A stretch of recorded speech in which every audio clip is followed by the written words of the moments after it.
Votre attention s'il vous plaît. Cet élément est en lingala et en français. Contactez-nous pour savoir s'il est aussi disponible en la langue de votre préférence.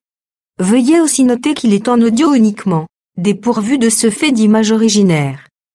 À présent, nous vous convions à suivre, depuis évangileéternel.com, la rubrique Bible mot à mot, ou l'explication prophétique de toute la Bible, livre par livre, chapitre par chapitre, verset par verset, mot à mot. Elle est présentée aujourd'hui par le docteur Alain Condé, ministre de l'Évangile éternel. Vous pouvez retrouver tous les enseignements de l'homme de Dieu, ainsi que ses Bibles mot à mot sur évangiletournel.com/alain-condé.html. Les enseignements sont disponibles en texte, en audio, en vidéo et en plusieurs langues.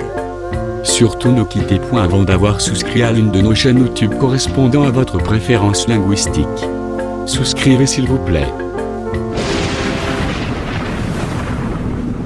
Bonne édification au nom de notre commun Seigneur et Dieu Jésus-Christ. Amen. Évangileéternel.com Enseignement non-stop. Ce soir, nous allons toucher les livres de Daniel. Nous marchons avec deux livres.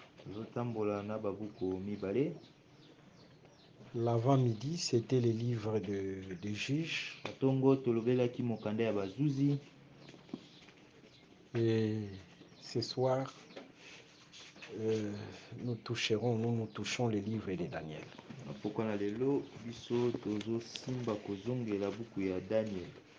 Sans oublier, nous sommes dans les livres de Daniel chapitre 7.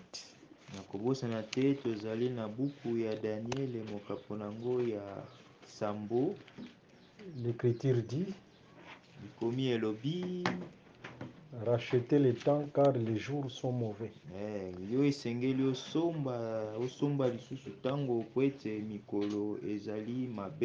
Aujourd'hui, si vous entendez sa parole, n'endurcissez pas vos cœurs.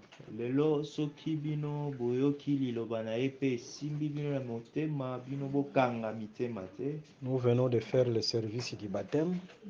Et on dirait qu'il y a aussi des candidats qui seront baptisés demain.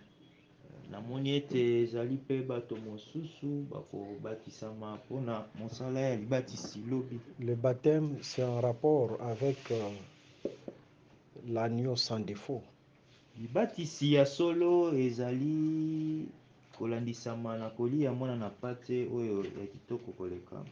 Israël devait d'abord manger l'agneau sans défaut dans Exode chapitre 12.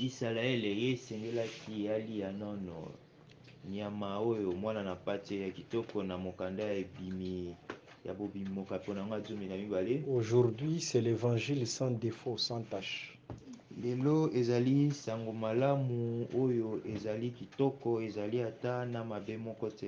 L'évangile des apôtres. Et après avoir mangé cet agneau,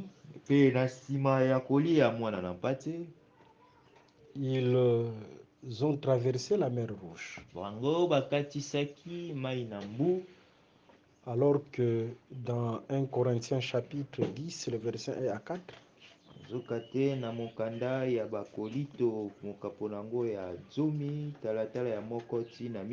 la traversée de la mer Rouge, c'est l'image du baptême.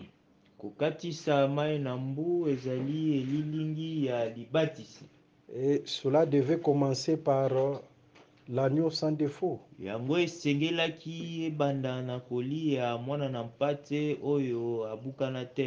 L'évangile pur.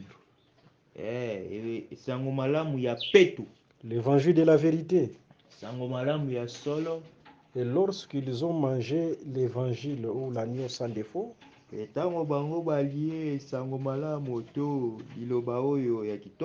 vous savez, au milieu d'Israël, il y avait des papas, il y avait des vieillards.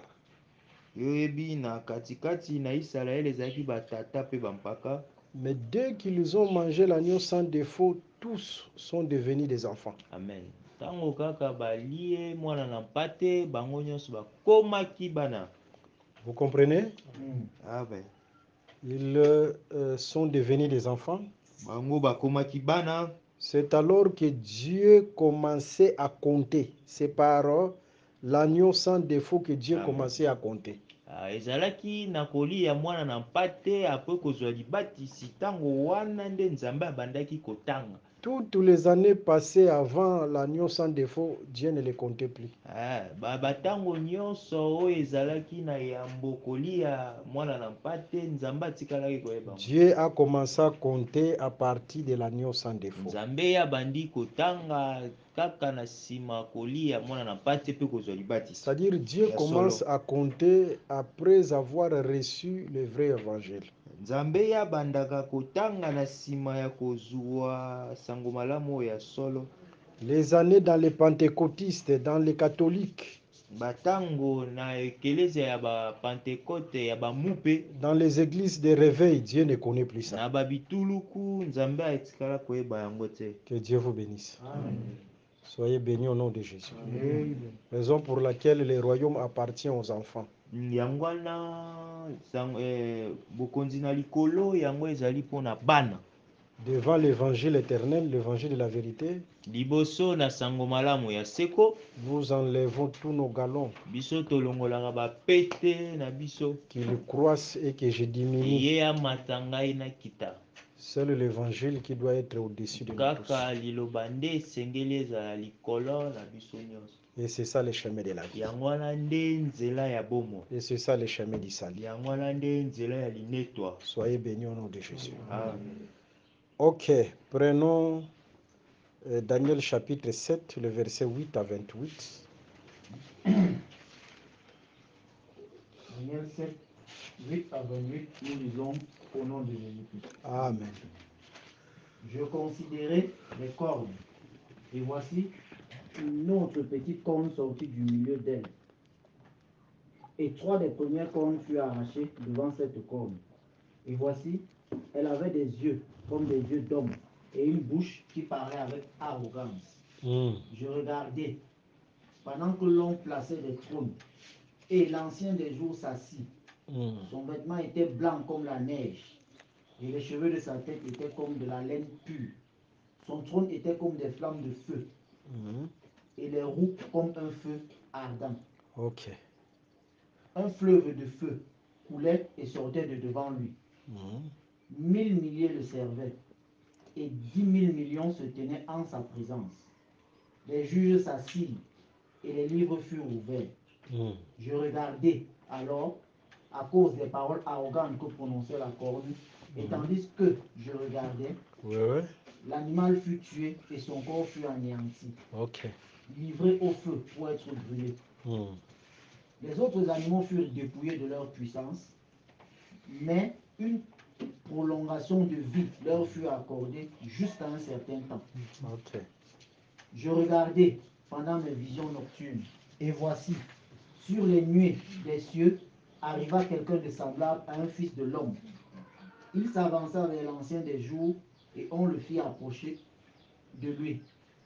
On lui donna la domination, la gloire et le règne, et tous les peuples, les nations et les hommes de toute langue le servirent. Sa domination est une domination éternelle qui ne passera point, et son règne ne sera jamais détruit. Amen. Continue. Moi, Daniel, j'eus l'esprit troublé au-dedans de moi, et les visions de ma tête m'effrayèrent.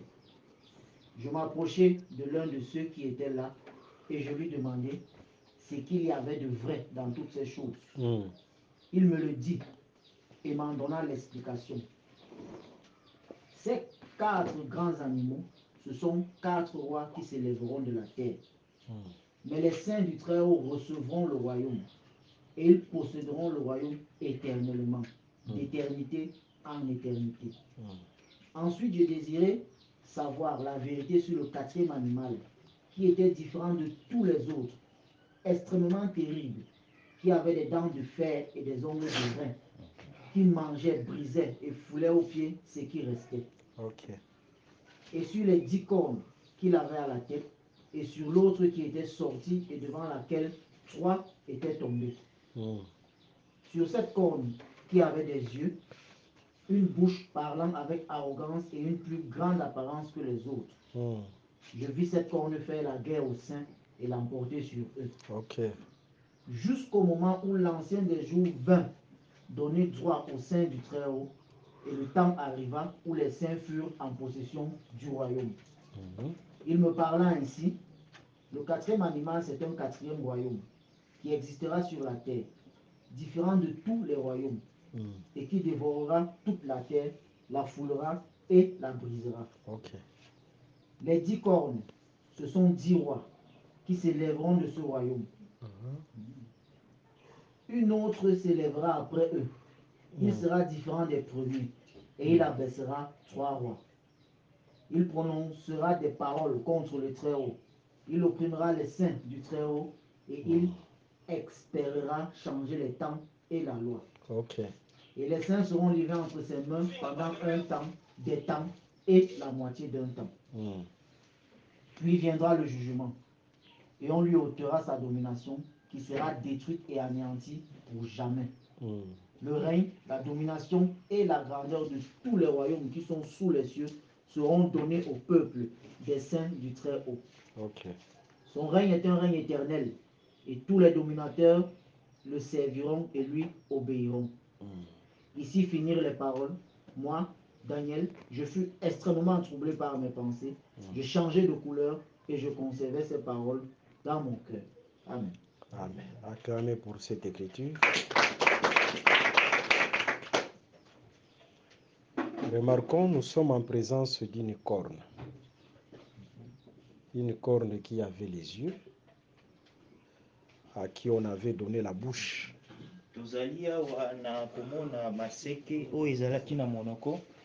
Et qui prononçait des paroles arrogantes. L'arrogance n'est pas bon. L'orgueil précède la chute. Et l'humilité précède la gloire.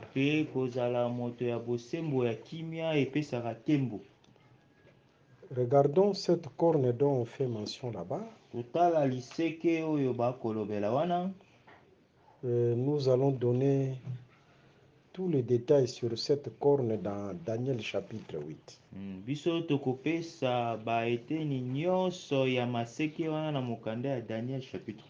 Parce que cette corne se manifestera au temps de la Grèce.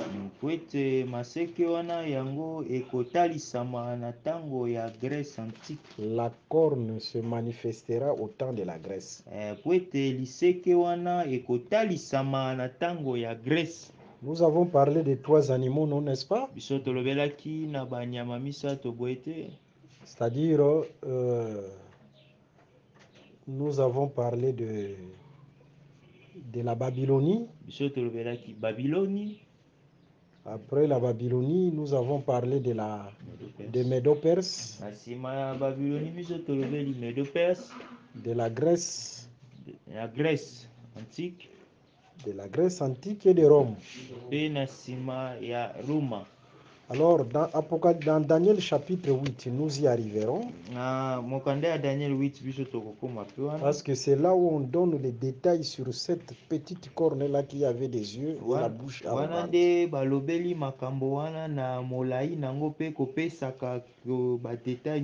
y avait un roi qui est sorti de la Grèce. Après la chute des 4 rois grecs. C'est-à-dire après Alexandre le Grand, les 4 généraux, il y avait, parce qu'après Alexandre le Grand, il y avait les royaumes étaient divisés par 4, dirigés par 4 généraux.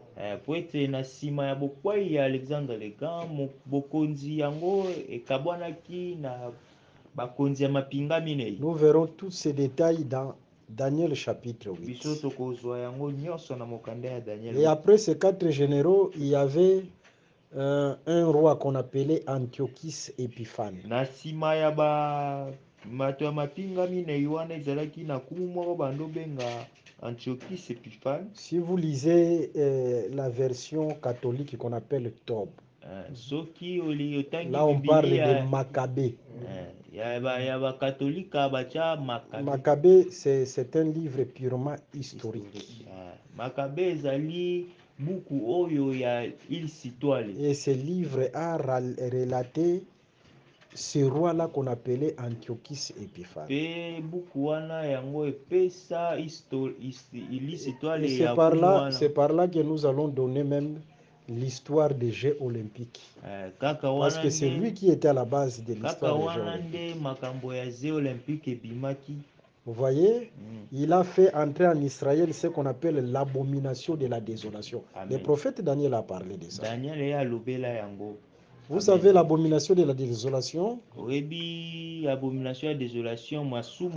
Israël, on sacrifiait les animaux purs sur l'autel. Alors lui, au lieu des animaux purs, il a fait entrer les porcs sur l'autel.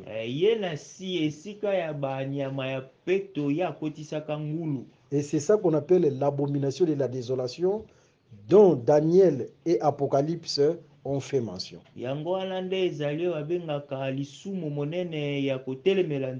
C'était pour combattre la loi de Dieu.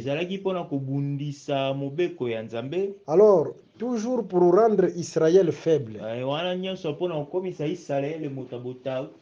il avait lu dans la loi d'Israël que un enfant ne pouvait voir la nudité de son père. Et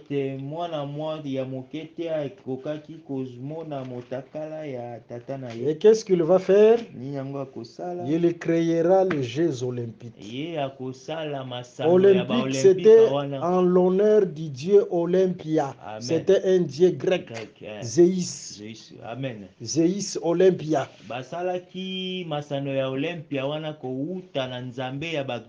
Maintenant, il a créé ces Jeux olympiques en Israël.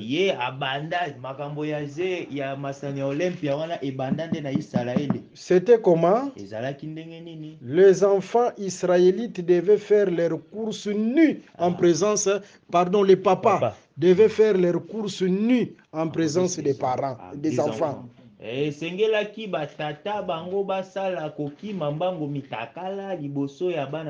Raison pour laquelle aujourd'hui ils ont un peu modifié. Au lieu de courir nus, ils portent des caleçons.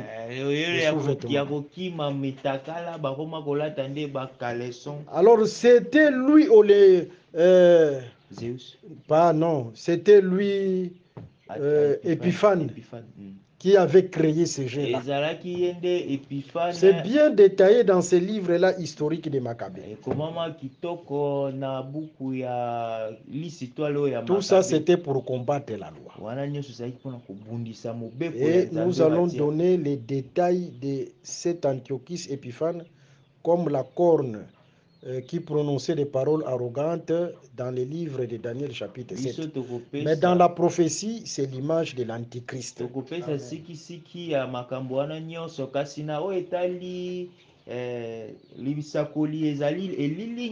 Parce que c'est l'Antichrist qui changera l'adoration. Que Dieu vous bénisse. Amen. Maintenant, regardons après la corne. Lis le verset 9 jusqu'au verset 11. Daniel chapitre 7, le verset 9 jusqu'au verset 11. Nous lisons au nom de Jésus-Christ. Amen. Je regardais pendant que l'on plaçait des trônes et l'ancien des jours s'assit. Son vêtement était blanc comme la neige. Lentement, non, ce n'est pas un journal. Tu lis lentement. Je regardais pendant que l'on plaçait des trônes et l'ancien des jours s'assit. Son vêtement était blanc comme la neige et les cheveux de sa tête étaient comme de la laine pure. Son trône était comme des flammes de feu et les roues comme un feu ardent. Ok. Un fleuve de feu coulait et sortait de devant lui. 1000 milliers le servaient et 10 000 millions se tenaient en sa présence. Les juges s'assirent et les livres furent ouverts. Je regardai alors, à cause des paroles arrogantes que prononçait la corne. Et tandis que je regardais, l'animal fut tué et son corps fut anéanti, livré au feu pour être brûlé. Ok, que Dieu vous bénisse. Amen. Regardons ici, on remarque les trônes, hein? On est en train de placer des trônes. Premièrement, il y a un grand trône et Dieu lui-même s'assoit sur ce trône.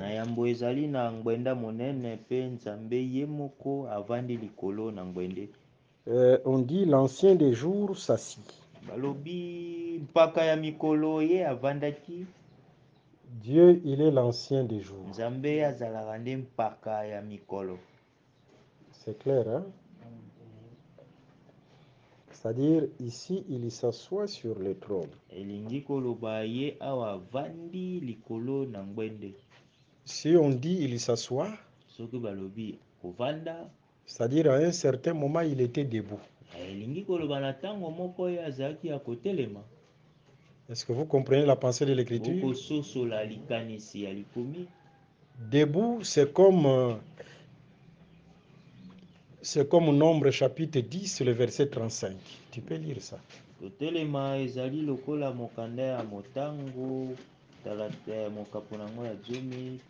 Nombre 10, le verset 35.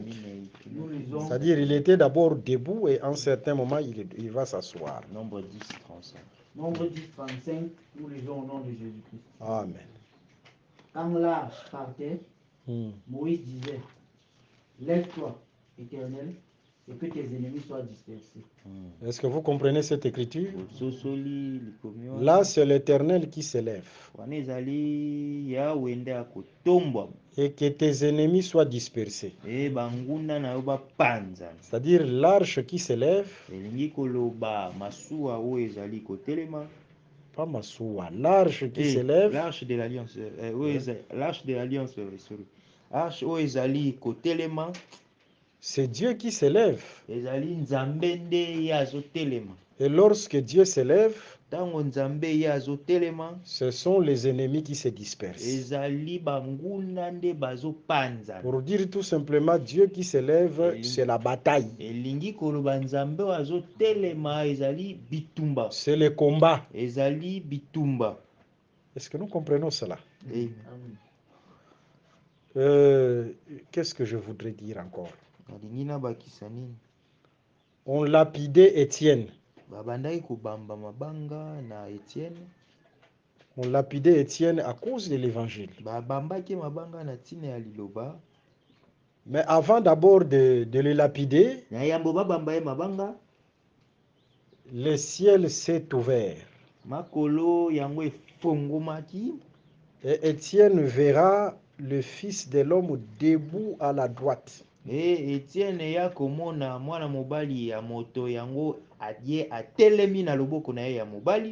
Si vous voyez le Fils de l'homme debout,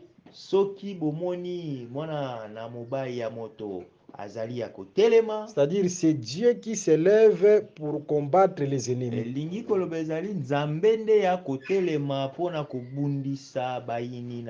C'est-à-dire c'était un langage, un message que Dieu devait passer. Étienne, on te lapide à cause de l'évangile. Pardonne toujours. Mais un jour, moi, je viendrai pour combattre tous les ennemis. Tous ceux qui combattent l'évangile. C'est ça la position debout. C'est pourquoi nous disons, Dieu était déjà debout. C'est le temps de la bataille. Sur le plan prophétique, c'est la bataille d'Armageddon. Mais après cette bataille-là, Dieu va s'asseoir.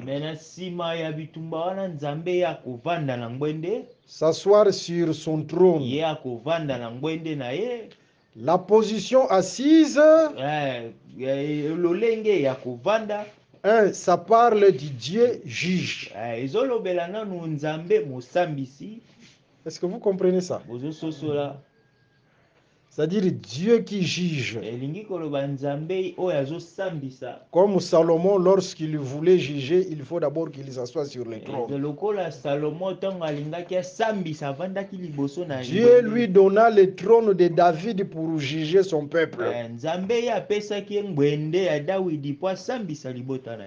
C'est clair, hein? C'est-à-dire la position assise, c'est Dieu comme juge.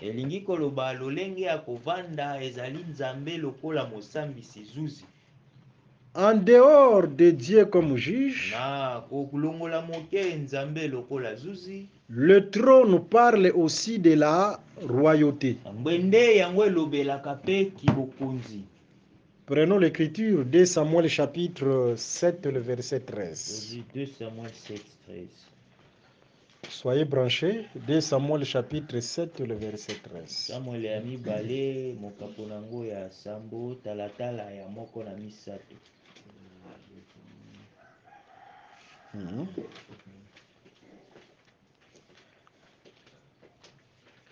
2 Samuel 7, 13.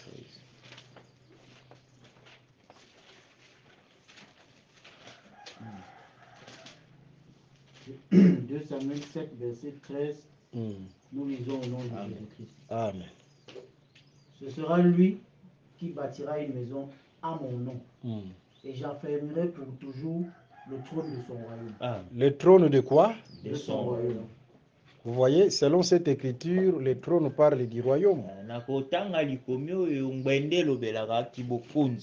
Alors, on remarque le trône. On est en train de placer le trône. C'est-à-dire c'est le temps du royaume de Dieu. Parce que le trône parle du royaume. En dehors du grand trône, il y a aussi les saints assis sur le petit trône. C'est l'image de Dieu qui régnera avec ses saints, avec ses fils. Parce que le trône, c'est le règne. Regardons, et l'ancien des jours s'assit, son vêtement était blanc comme la neige. Mpaka ya mikolo avandaki la elamba na ye ezalaki na langi ya pembe lokola neige. Son vêtement était blanc comme la neige parce que la couleur blanche c'est la couleur de la justice. Elamba na ye ezalaki pembe po ete langi ya pembe ezali langi oyo ya bosambisi. 2 Corinthiens chapitre 11 le verset 13 à 15. On passe. Dans cette écriture, la couleur blanche, c'est la couleur de la justice.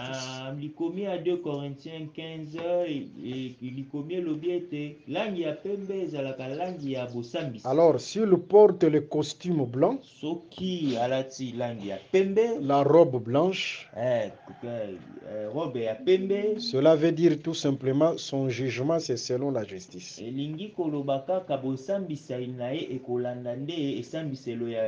On ne pourra jamais corrompre Dieu. Dieu, on ne le corrompt pas. On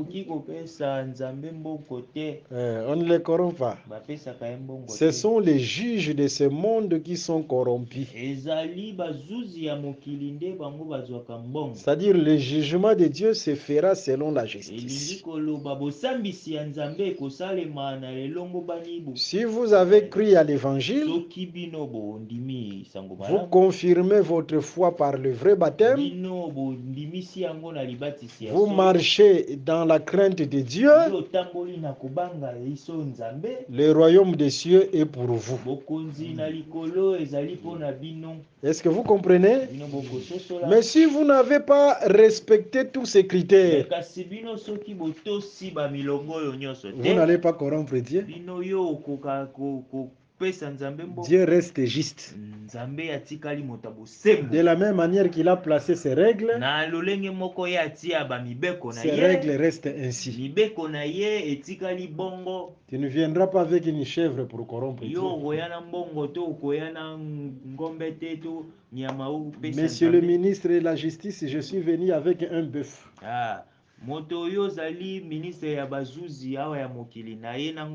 Dieu te dira que toutes choses m'appartiennent.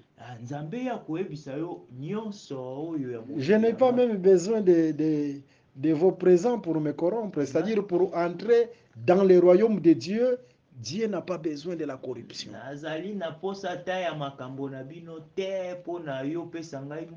C'est pourquoi il porte un vêtement blanc, parce que son jugement c'est selon la justice. Vraiment, nous devons craindre Dieu. Que Dieu vous bénisse. Respectons le principe de Dieu. Soyons les enfants. Parce que son jugement, ses jugements, c'est selon la justice. Là, c'est très important. C'est pourquoi si vous regardez la ville qu'on appelle la Nouvelle Jérusalem, considérez dans ses portes, Apocalypse chapitre 21. Amen. Dans les portes de cette ville-là, il faut faire très attention. Il y a un ange. C'est-à-dire pour entrer dans cette ville. Si tu veux corrompre l'ange, corromps l'ange. Alors l'ange ne le corrompt pas.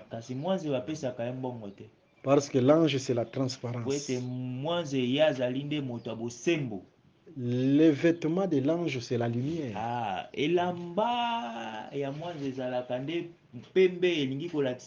C'est la couleur de la justice. C'est-à-dire, on ne peut pas corrompre l'ange. Si tu veux entrer dans cette ville-là, la ville bâtie par Dieu lui-même, respecte les principes de Dieu. L'ange à la porte veut dire tout simplement Dieu ne sera jamais corrompu. Tu n'auras pas à corrompre l'ange pour entrer dans cette ville. Dans d'autres pays, soit, même bien sécurisés, même les États-Unis, il y a des gens qui corrompent pour entrer aux États-Unis. Oui, même aux États-Unis, dans la frontière au Mexique, à la frontière là vers le Mexique, les gens corrompent. Amen.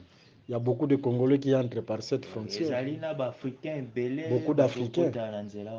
Vous voyez, ils corrompent, ils entrent aux États-Unis. Mais pas dans les royaumes de Dieu. Parce qu'à la porte, il y a l'ange. L'ange est incorruptible.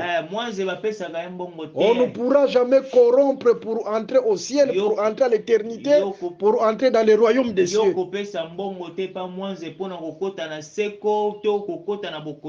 Le principe, crois à l'évangile du salut, confirme ta foi par le baptême, marche dans la crainte de Dieu.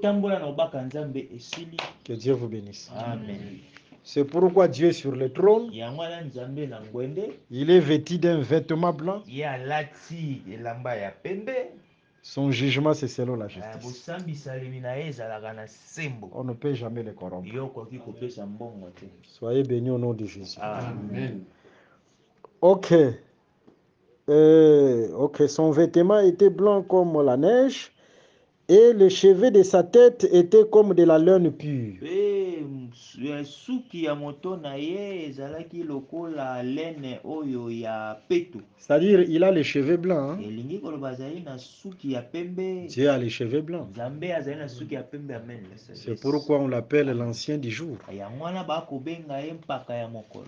Il y a un chanteur comme ça congolais qui a chanté ezali na moyembi moko ya biso kuna ya RDC yemba que Dieu n'a jamais eu de cheveux blancs. Nzambe atika. Alors je me demande est-ce que ils chantent seulement leur propre pensée ou bien ils lisent la Bible. Ye nazo mituna soki ye azoyemba liloba to azoyemba makanisi na ye. Parce que noir sur blanc, on voit Dieu avec les cheveux blancs. Il faut d'abord respecter l'écriture, non? Dieu a les cheveux blancs, cela prouve tout simplement c'est un ancien du jour. C'est un signe de la sagesse. C'est un sage. C'est-à-dire si tu enlèves la chevelure blanche à Dieu, c'est-à-dire Dieu n'est plus sage. Alors celui qui a chanté que Dieu n'a pas la chevelure blanche, en d'autres termes, il a dit Dieu, tu es un insensé. C'est-à-dire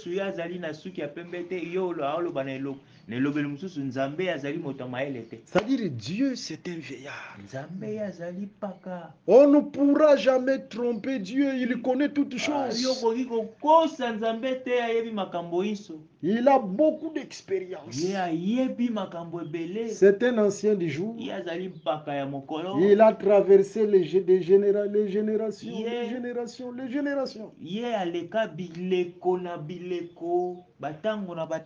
Que Dieu vous bénisse. Amen. Aujourd'hui, il y a les chefs du village, les chefs coutumiers, ou ceux qui ont duré dans le pouvoir, qui se tapent la torse. Moi, je suis un ancien. Oui, on n'en disconvient pas, tu es un ancien. Mais les jours d'un homme sur la terre, c'est combien? L'expérience de vie d'un homme. Bon, disons parfois 100 ans. 100 ans par exemple. Oui, tu es un vieillard parce que tu as parfois 120 ou 100 ans. Mais devant Dieu, tu ne peux pas taper la torse. Parce que Dieu, de génération en génération, depuis l'éternité.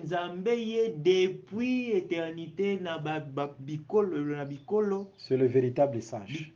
Le véritable ancien du jour. Même si tu es un sage du monde, tu dois te courber devant Dieu.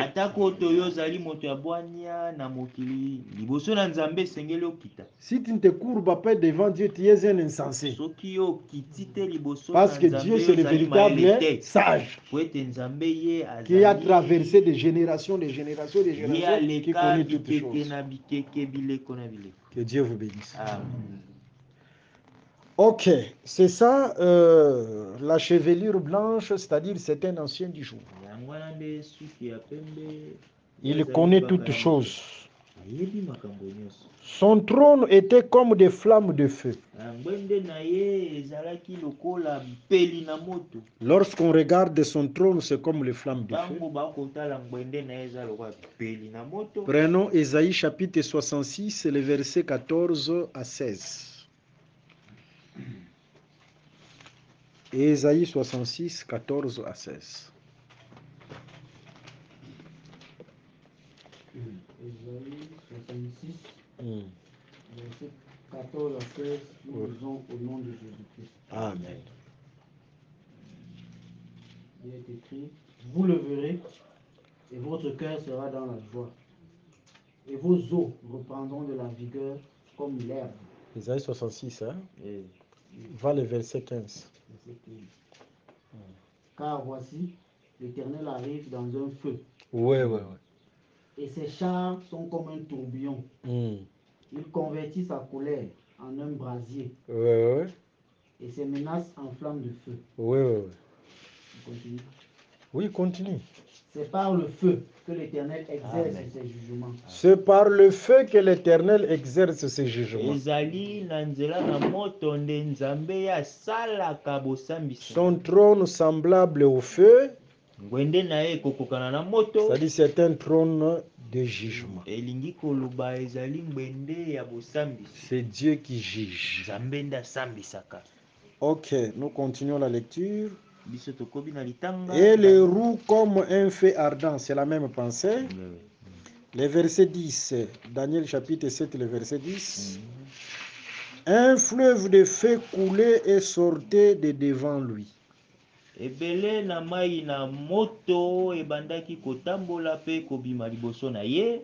Remarquons, il y a un fleuve de feu qui sort devant son trône, devant lui. Là, ce fleuve sort du trône, hein, de feu.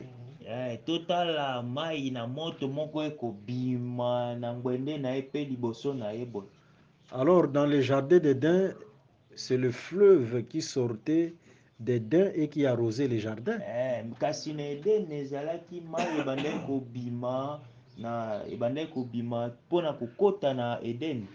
Dans Ézéchiel chapitre 47, un fleuve qui sort du sanctuaire et arrose les arbres, c'est-à-dire c'est un fleuve qui donne la vie.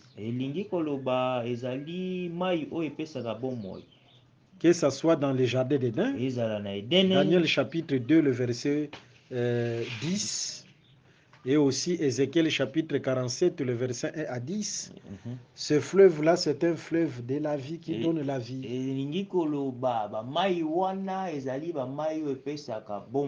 Et dans Apocalypse chapitre 22, le verset 1 à 5, un fleuve qui sort du trône et arrose la ville, c'est un fleuve de la vie.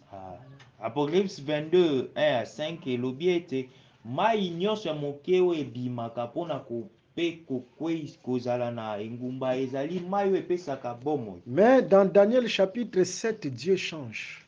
Mais na Daniel mokapo nango ya sambo nzambe ya bongwani. Au lieu que ce fleuve donne la vie, ce fleuve devient du feu. Na esika mai ya moke yango epesa bomoi ekomi nde moto. En d'autres termes, c'est la parole qui devient jugement. Il y a un moment où la parole donnera la vie,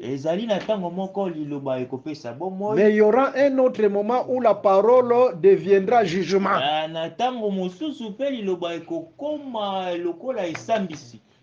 Profitez le temps de la grâce. Aujourd'hui, la parole donne la vie. Mais il y aura un moment où la parole sera un jugement. Soyez bénis au nom de Jésus. On continue la lecture. 1000 milliers le servaient et 10 000 millions se tenaient en sa présence.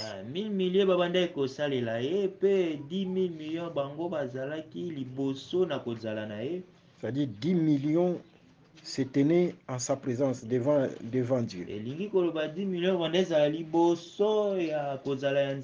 Les juges s'assirent et les livres furent ouverts.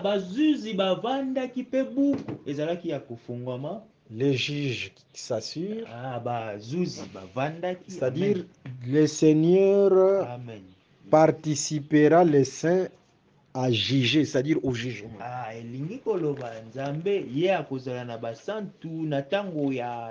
C'est comme cela est écrit que les saints jugeront le monde. Mais regardons les livres au pluriel s'ouvrir.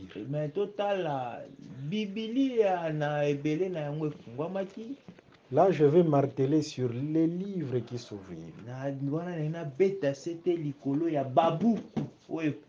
Les livres, c'est au pluriel. Dans les livres de la vérité, il y a livre et livre.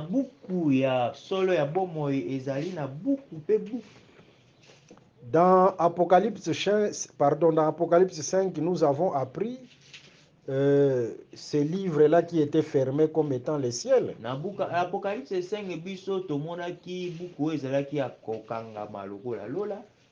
Mais ici, dans Daniel chapitre 7, ces livres, ce n'est pas les ciels, c'est livres au pluriel. Awa na Daniel Sambo, ezali livre mon côté, ezali beaucoup mon côté, kasiba beaucoup ebele. Prenez 1 Roi chapitre 11, le verset 41. 1 Roi chapitre 11, le verset 41. 1 Roi 11, verset 41. Nous lisons au nom de Jésus-Christ. Amen. Le reste des actions de Salomon, tout ce qu'il a fait et sa sagesse, cela n'est-il pas écrit dans le livre des Actes de Salomon? Tout ce qu'il a fait, cela n'est-il pas écrit dans le livre des Actes de Salomon? Oyo nyonso asalaki yango ekomama te na buku ya misala ya bantoma ya Salomon. Je ne sais pas si quelqu'un a compris cette écriture. Hein? C'est-à-dire, selon cette écriture, tout ce que nous sommes en train de faire, nous écrivons un livre. Vous savez tout ce que vous êtes en train de faire. Vous écrivez un livre. Les œuvres, c'est tout un livre. Même ce que vous faites là en cachette, Dieu connaît. Vous êtes en train d'écrire un livre.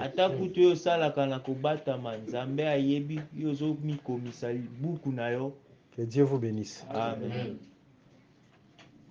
Vous comprenez? Maintenant, regardons. Les livres au pluriel furent ouverts, ce sont les œuvres.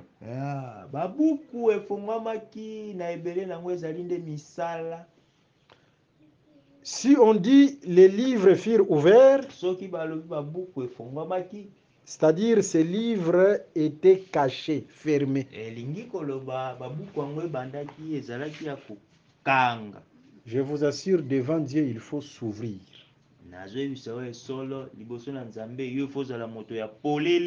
Devant Dieu, il faut s'ouvrir. Si tu ne t'ouvres pas devant Dieu au jour du jugement, Dieu te jugera.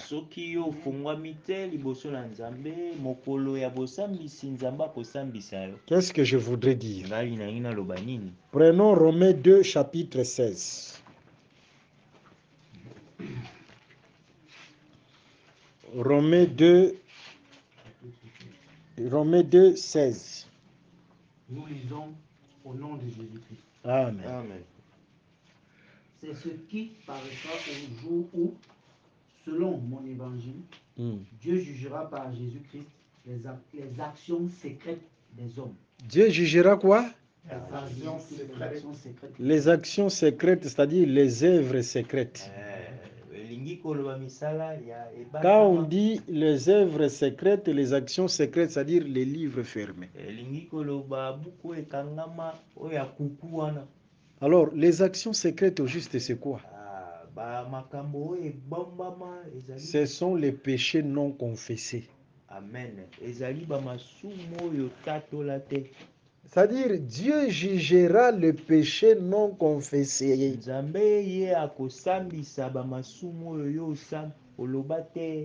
C'est pourquoi Jacques chapitre 5, le verset 6, 16 dit ceci. Prends Jacques 5, le verset 16.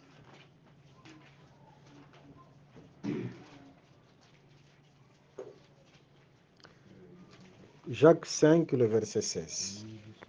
Jacques 5, verset 16. Nous lisons au nom de Jésus-Christ. Amen. Confessez donc vos péchés les uns aux autres et priez les uns pour les autres afin que vous soyez guéris. Ok. Que Dieu vous bénisse. Amen. Afin que vous soyez guéris, hein, c'est ce qu'on dit. C'est-à-dire, la confession, c'est la doctrine. Mais on ne confesse pas à n'importe qui. On confesse chez les serviteurs de Dieu. Si tu as un péché que tu ne parviens pas à abandonner, le péché n'est pas ton bébé.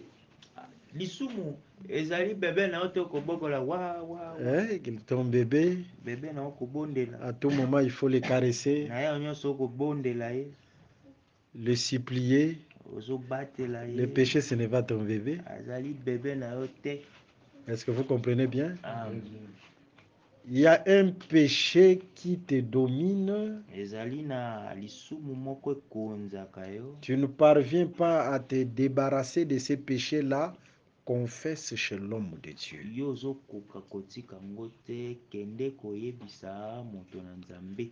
Mais regardons, quand on parle de l'homme de Dieu,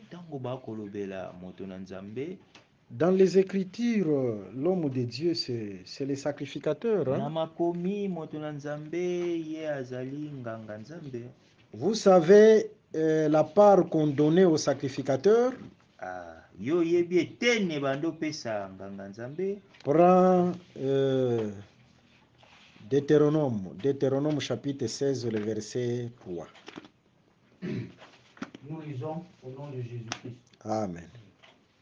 Pendant la fête, tu ne mangeras pas du pain levé, mais tu mangeras 7 jours de pain sans levain. Prends Deutéronome 18, le verset 3. Nous lisons au nom de Jésus-Christ. Amen.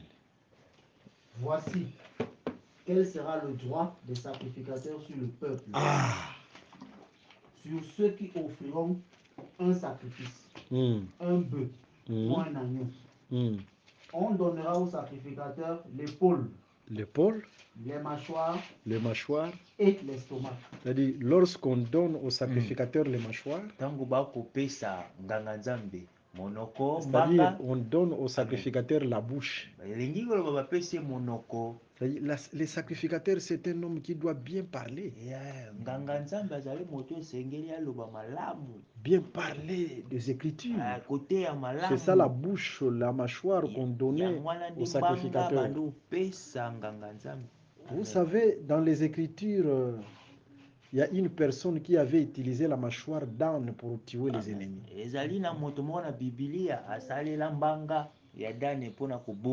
C'est-à-dire, il a utilisé la mâchoire pour vaincre les ennemis. C'est la bouche qui donne la victoire au peuple. Le ministère, l'enseignement. Mais après quoi, la mâchoire, on donnait aussi aux sacrificateurs l'épaule. L'épaule, c'est la charge. C'est vrai que c'est la charge. La charge, pour dire qu'un sacrificateur, un serviteur de Dieu, doit porter la charge du peuple. Vous savez, ça va? Amen. On peut avancer? Mais surtout, j'insiste sur l'estomac. Amen. L'estomac, c'est le secret. Non, un sacrificateur, un ministre de Dieu ne peut pas être un homme de blabla. Que le frère ou la sœur vient confesser, il vient confesser, vous allez entendre ce péché quelque part. Non, celui-là, ce n'est pas le sacrificateur de Dieu. Amen. Le sacrificateur, le ministre, il doit garder les secrets du peuple. Il n'est pas un homme qui est là pour parler. Que Dieu vous bénisse. Amen. C'est le peuple de Dieu, il faut les respecter. Amen. Et la confession, c'est la doctrine du Seigneur. Amen. Parce que les livres fermés, ce sont les péchés non confessés.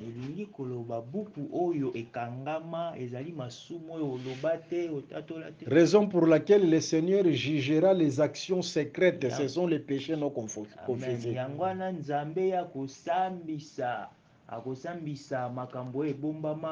Mais ce jour, le Seigneur mettra en nu tous ces péchés non confessés, tout ce que tu as fait dans les secrets.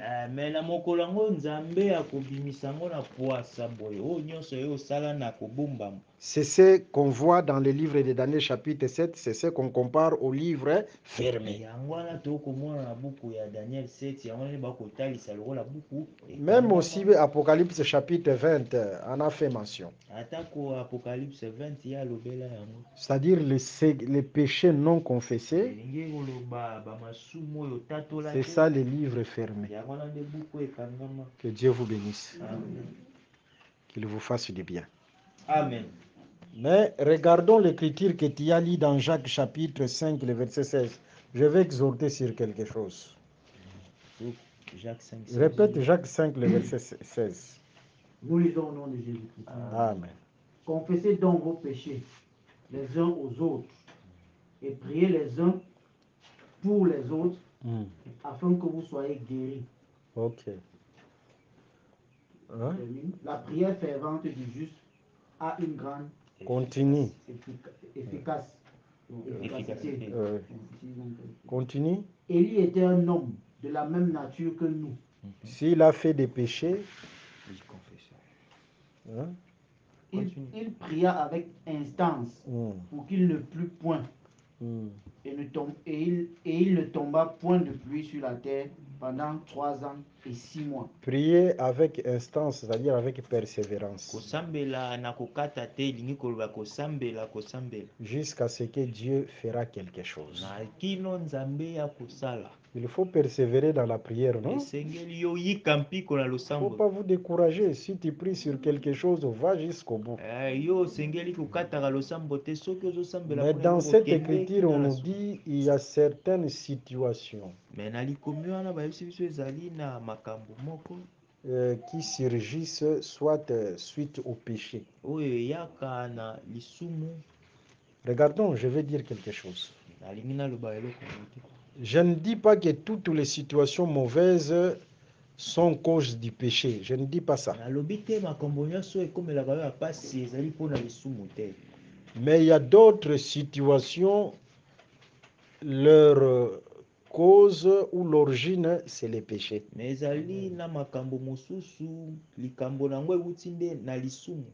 Job n'a pas péché, hein?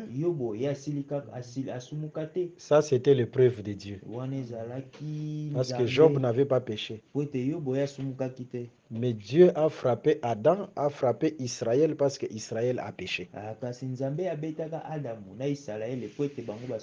Certaines situations, ce sont des épreuves. Mais il y a d'autres situations, l'origine, c'est les péchés. On priait pour une maman. C'est pourquoi parfois aussi dans certaines prières, on a besoin aussi de l'orientation des dons.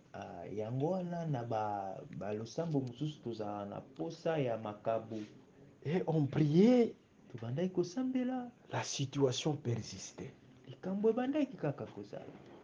Mais on s'est dit, qu'est-ce que ne va pas? La maman était dans le coma. À un certain moment, elle s'est réveillée. Parce qu'on priait, elle s'est réveillée, elle commençait à parler. Mais toujours la situation ne changeait pas. Le Seigneur a orienté que maman doit dire quelque chose. Elle doit confesser. Et maman a ouvert son cœur. Lorsque maman a confessé, on n'a même pas prié, la maman était guérie totalement.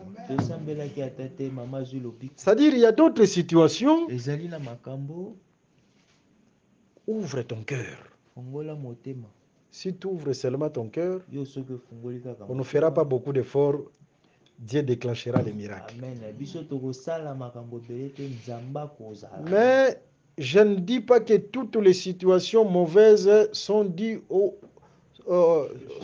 péché. Il y a d'autres situations, c'est Dieu qui permet, c'est l'épreuve. Certaines situations, c'est Dieu qui permet. Mais il y a d'autres, l'homme doit faire l'examen de conscience et confesser s'il garde quelque chose en lui. Que Dieu vous bénisse. Amen. La confession, c'est la doctrine de l'Église. S'il y a quelque chose que tu ne parviens pas à abandonner, confie-toi aux hommes de Dieu. Pas n'importe quel homme de Dieu. Parce qu'il y a d'autres hommes de Dieu, si tu vas là-bas, toute la ville connaîtra. Tout Egolo va savoir. Tout Egolo on va savoir partout que tu as fait ça. Mais un vrai serviteur de Dieu, c'est la discrétion. Que le Seigneur Jésus-Christ vous bénisse. Amen. Qu'il vous fasse du bien. Amen.